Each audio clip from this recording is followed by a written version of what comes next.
Hello everyone. So this is a small presentation of the project Terraformer on the example of restoration of Israel and Middle East water resource.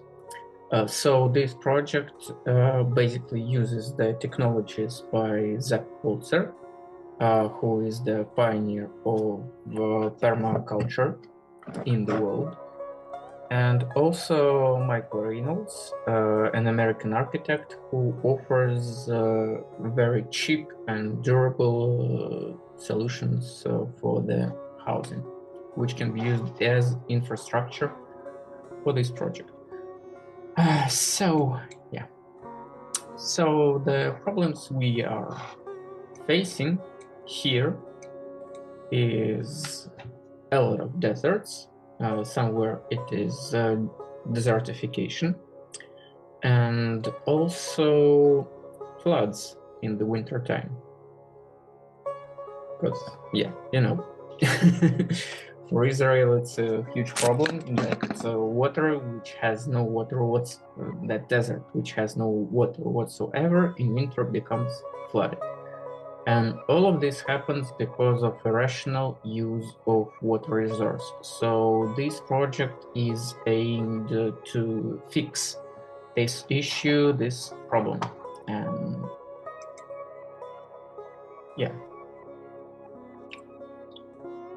okay, I covered that. So and how we shall do this? It's done by creating the basics, and the basis of area naturalization of any landscape lies in nature-like management of water resources. So what it means? It means that usually the ponds, the artificial ponds, they are created in a pretty ugly way and not like nature intended it. And that's why water becomes stale there, and wildlife doesn't develop really good down there. Water reservoirs, according to Holzer, are made in a nature-like shape, which allows movement of wind and movement of water, and thus good water, so good fish production, for example. So here we see a concept body of earth as a preserving organ, because basically speaking, body of earth is full of the water vessels, of the underground water arteries, just as human body or any animal body to that point is full of the blood vessels. And so there is a question: how do we create more of these vessels, water vessels in the desert, for example? So this is done through reforestation, and as you probably know, Israel already has a lot of reforested areas. But then again, most of the trees that are used there are conifer trees, which have a very surfacial root system, which causes these forests to collapse. And in comparison, mixed forest system has different roots of different deepness. And thus it creates this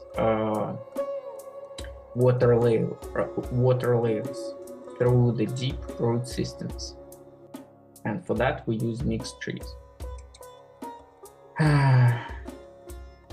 So the main advantage of the mixed trees is creating more rich root system. And just as the body vessels feed it with blood, so the root vessels feed the earth with water, and this leads to the increasing of water-bearing layers of the earth, and increase in the water resources in general. Let us move on.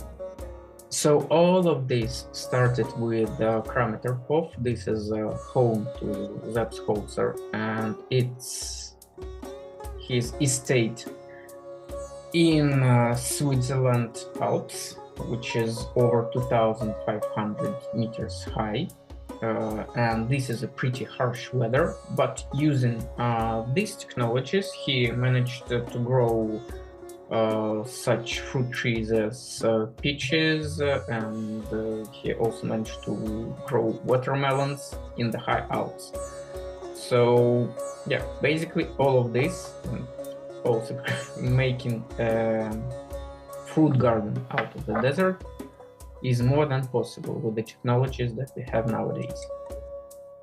So speaking of Israel, the Golan Heights is the optimal place for the start of this project due to a high amount of rains, due to the wild pigs that can be used in isolating the floor of the new water reservoirs, so the water doesn't go, doesn't escape.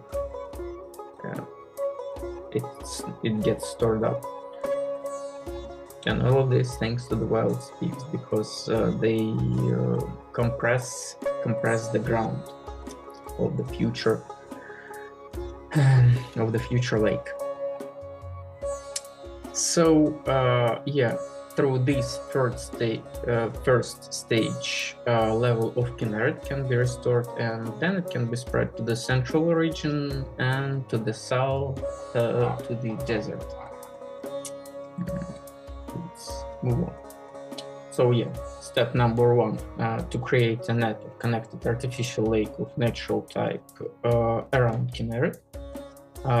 Then it is to distribute the excessive amount of water to the net of lake in the central region, which obviously also should be created. And step number three is to give more water to the south by expanding the net of the lake gardens from the north and the center.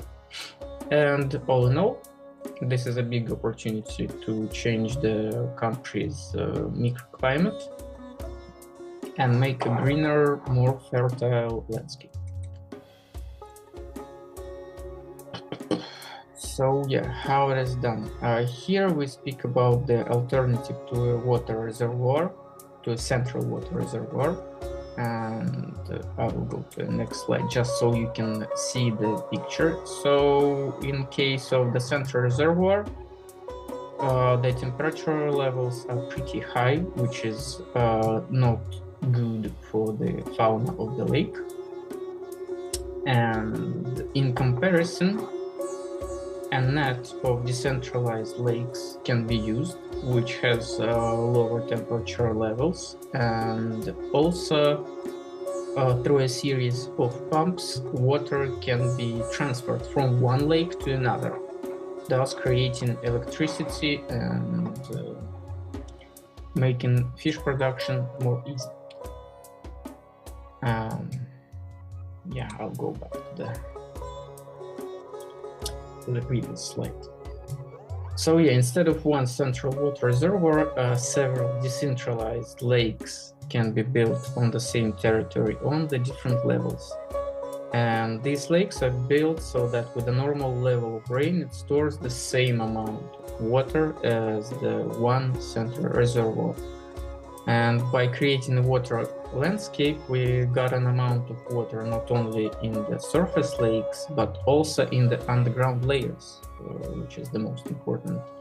And that will be steadily enriched with water, increasing the land fertility in general.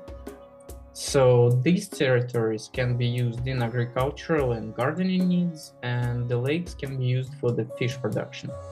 So the difference of the natural type lakes is that they are built using the natural geometry of the landscape so that the water can circulate there and stay fresh. Okay, let's move on.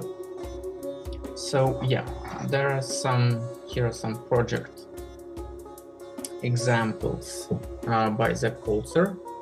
This one is the research center in Tamir. You can see this water landscape. This is how it looks right now. But before this research center faced desertification and death of the forests that were planted there to stop the desertification, but for some reason it didn't work. It didn't work because that was conifer trees, basically.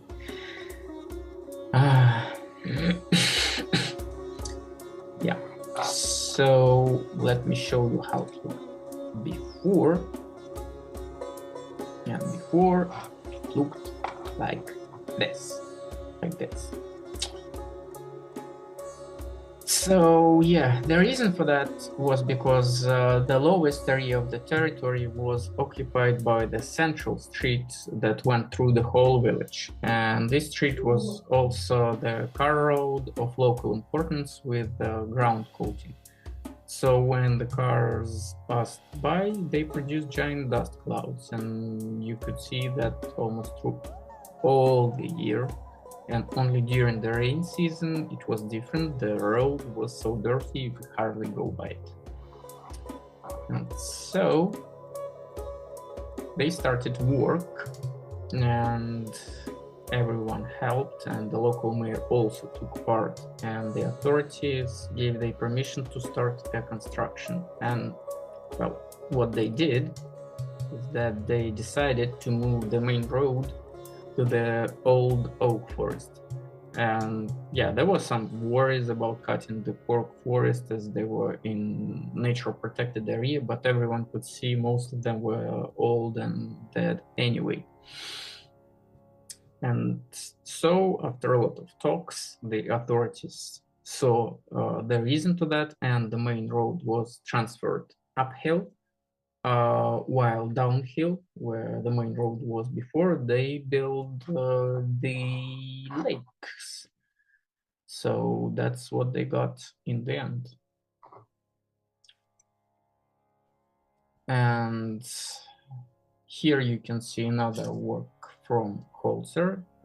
This is Nora von Liechtenstein estate in Spanish Extremadura, and it's 300 hectares of the land. And they also were facing desertification and the death of the rock and cork oaks. And in summer, the land was completely dry and turned into burnt desert. So one of the consultants of this princess, Nora von Liechtenstein, advised Holzer to solve the problems. And you can see the results in the photo. Now it's a water heaven. So how one makes it work? So first of all, with the help of the landscape map, one can pinpoint the highest and the lowest water levels in the future reservoir, and also how high and wide the dam should be. So when defining the right spot for the dam, it is necessary to thoroughly investigate the ground and to take a ground sample by the drill method. So this allows to give a precise picture of the geological structure and which place is best for making the lake. So yeah, when investigating different parts of the landscape, sometimes a low spot can be detected going through the whole area. And the beginning of this dent is usually deeper and can spread even to several kilometers. And such a landscape is the optimal variant, because a minimum of efforts can be done. It is only necessary to close the most narrow place in this dent. And yeah, you got the lake. And yeah, here you can see another technology by Holzer.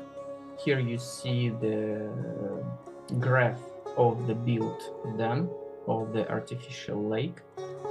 And this pipe here is called the bowing. One part of it is fixed with the ropes, so the pipes stay in place and don't go anywhere. And the higher part, as you can see, it's 90 degrees with the ropes or chains, so it can be lowered, and it can be lowered more to decrease the water levels. And when you decrease it, you can efficiently use it in producing the electricity, but also it's used to get the fish, the fresh fish in the pond more efficiently with less efforts. So yeah. And what's great about this system that later on the water can be pumped back from a lower pump, because as I said earlier, this is a net of interconnected water lakes on different levels of landscape. So yeah, here you can see the graph of how it works. Here you see the upper lake, water goes to the lower lake, and from there to the system of the pumps that return the water back to the upper lake when all the fish harvest is done. Let's move on. So yeah, this project consists of lakes, fruit gardens inside, around the lakes that create the water-bearing layer with its root system, and also create additional fruits. And also this project will obviously need an infrastructure, and here I decided to implement the earth ships by Michael Reynolds, because these houses can be built very cheap because they are made of recyclable materials like old tires, clay, and glassware. And nevertheless, these houses, they have excellent insulating properties. It's cold in summer, it's warm in winter, because, well, the tires, you can imagine, it's very wide, so you have a very nice, very solid walls of the house, and they cost almost nothing in production. That's great. And also, these houses are earthquake resistant. They are also off-grid. They store their own amount of water. They work on the solar panels, so they are completely independent. And this is a great solution for making a desert a better place, for developing the north regions and the central regions, and, well, increasing the water resource of Israel in general. So I would like this project to come to life and to curate it. So I present it to your kind attention. Thank you.